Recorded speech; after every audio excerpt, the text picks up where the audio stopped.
Hey everybody, usually it's tiring Tuesday. Today will be teal Tuesday, or maybe it'll be, I don't know, we've done tasty Tuesday, I stay with tiring Tuesday because usually after, being at work, I'm just exhausted. So anyway, I'm going to go ahead and get into how I'm doing today, how I did. Then there's some other things I want to talk about that I usually haven't. Well, I talk about it all the time. I mention it pretty much all the time because it's such a big part of my life, or was a big part of my life, but I don't really talk about.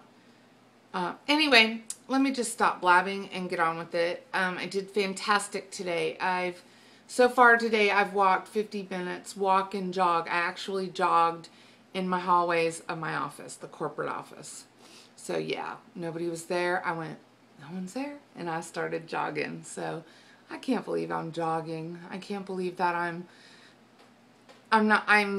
want to work out.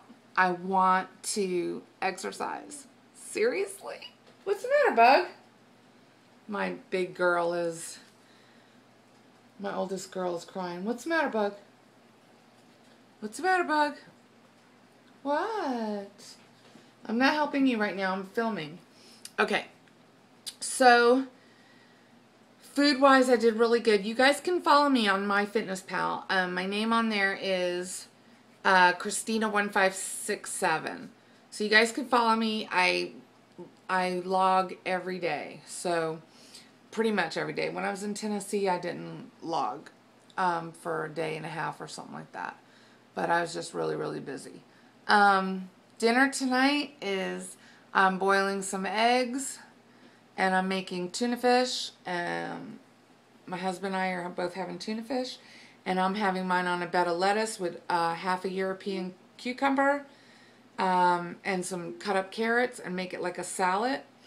And then I'm going to chop up some eggs in it. So it's really, really good. I used to make it with elbow macaroni, and it was like a macaroni salad, but it had tuna fish in it. But now, which is really, really good, but I don't want to use those calories, so I'm going to use a bed of lettuce instead, and I feel like I'm going to sneeze. Sneezing? No? Okay. So, I'm in my workout gear. I'm going to do another 20 minutes. These guys.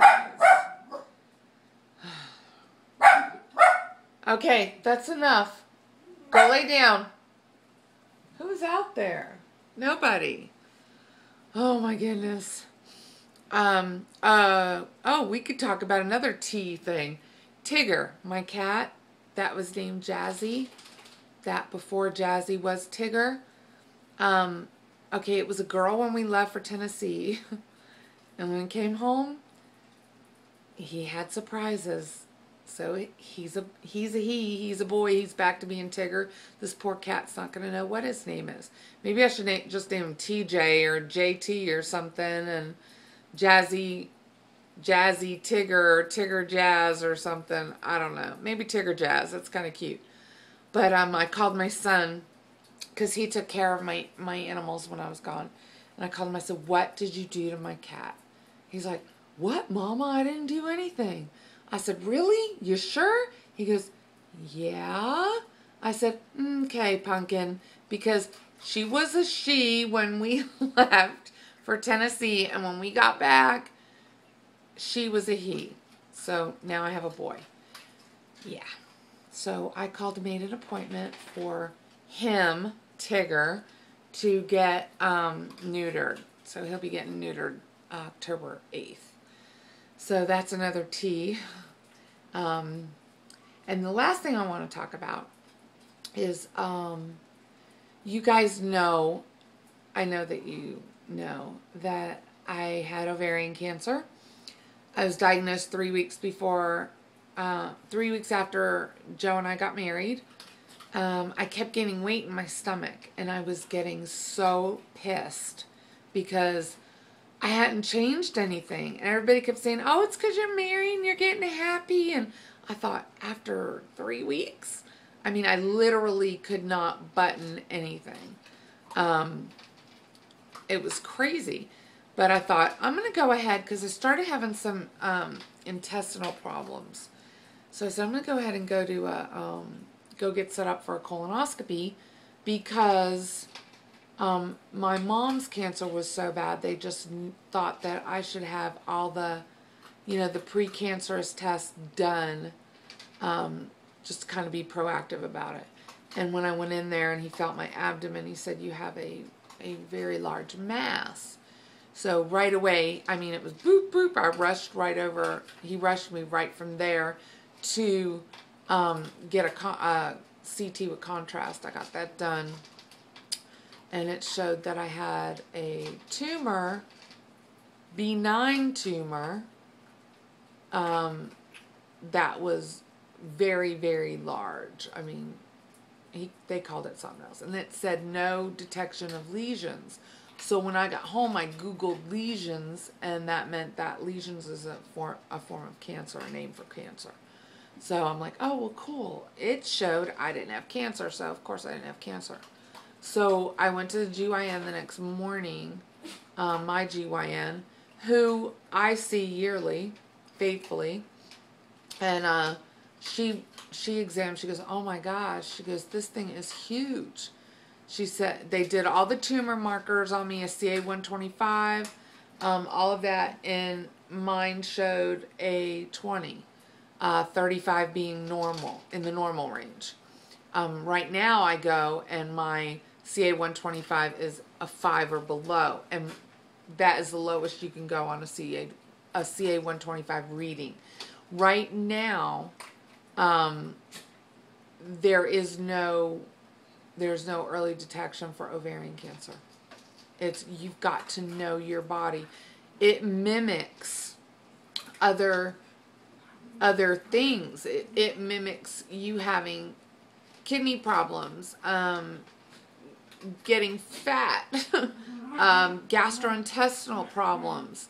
It mimics all of those things. So you really, really, really need to know your body. If you are getting full fast and that's not normal for you, loss of appetite or increased appetite, frequent urination, which can also be a sign of diabetes, gastroenterology, intestinal problems, constipation, any of those things. Okay, I don't know. My husband just texted me something really weird, but anyway, I'm sorry. All of those things are keys that there might be another issue.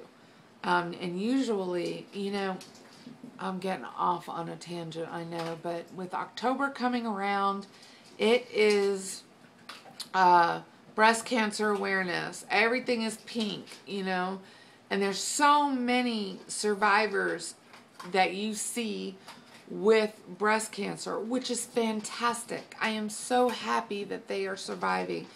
If you survive any type of cancer at all, you're a hero as far as I'm concerned. But there's not so many ovarian cancer. You don't see the rallies and all the colors, and because there's not that many survivors. That's the truth. My tumor was 6 pounds.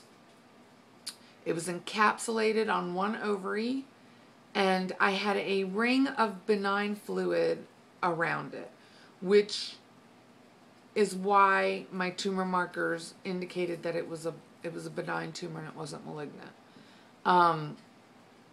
They think it's divine intervention. I think it's my mom not wanting to share Elvis with me.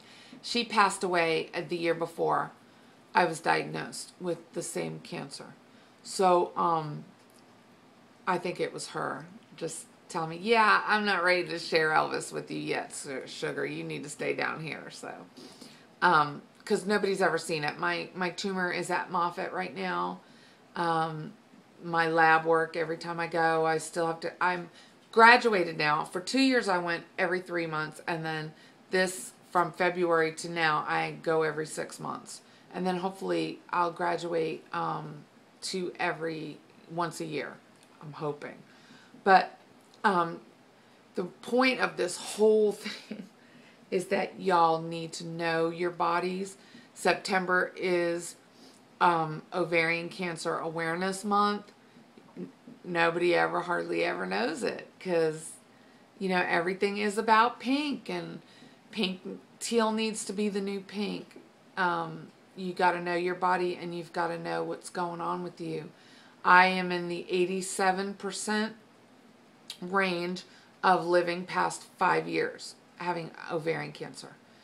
I am 18% of people that get ovarian cancer will survive past 5 years. There's only 18% of people having an 87% chance of living past 5 years with ovarian cancer. It's nasty. It's very nasty, and it's very aggressive. I had serous carcinoma, which is a very aggressive, fast-growing cancer, and it wasn't. I mean, I went from 1 year to that getting a 6-pound tumor, and because you can't feel 1 centimeter, 2 centimeters, 3 centimeters, you know. So, and there's no early detection except the CA-125 that is not part of your yearly exams. See, a lot of women think that Pap smears, Pap tests cover ovarian cancer. No, it doesn't. It only covers your cervix. That's it. So know your bodies, y'all. That's all I'm saying about it. I'm so passionate about this, but I don't get on here and go, blah, blah, blah, you know. I'm lighthearted and I'm personable, and this weight loss journey is where I'm at right now. This is not where I was 2 years ago. 2 years ago, I was bald, going through double rounds of chemo and fighting for my life with an open wound in my stomach. So what I'm passionate about, let me see if I'm going to say this right. I'm passionate about my weight loss journey and my 5K. Super passionate about that. I am an activist for ovarian cancer awareness. And I want you guys to be aware, you know, it doesn't have to happen to you. You can just know your bodies. If you have a change, get to your doctor. Get to your GYN. Explain to them what's going on with you. And demand a CA-125 just to see where you're at. Vaginal ultrasounds and CA-125s are probably your best bet when it comes to ovarian cancer. But it's not foolproof. It's not like a mammogram or an ultrasound on your breast, which I've had, you know, as well. But I did want to show you real quick. I wanted to show you my tattoo, which so many women and men, what is the blue ribbon for? Or what is that teal looking, because it's teal, what is that teal looking ribbon for? And I'm like all about, it is for ovarian cancer, and y'all need to just, you know, get informed. Just get informed. But let me show it to you real quick. I hope you can see it. Let me see if I can move it somewhere else. There it is. That's my ovarian cancer ribbon. So, anyway, guys, I know I got off on a tangent, and I'm sorry. I just, with it being Teal Tuesday, there was a sign, keep calm and wear teal. Wear teal on Tuesday is what it was. So I just wanted to talk to you guys about it. Everything else is great and super, and I'm almost a 3-year survivor. October 7th, it'll be 3 years that I survived. Woo woo. I gained 110 pounds with the chemo, and that's my journey right now, is getting this off and getting healthy and doing this 5K. I am training. I am pumped. I am ready to rock it out. And that's about all I got, guys. So I hope everybody has a blessed and amazing rest of your Tuesday. And you guys take care. and keep on keeping on. Okay.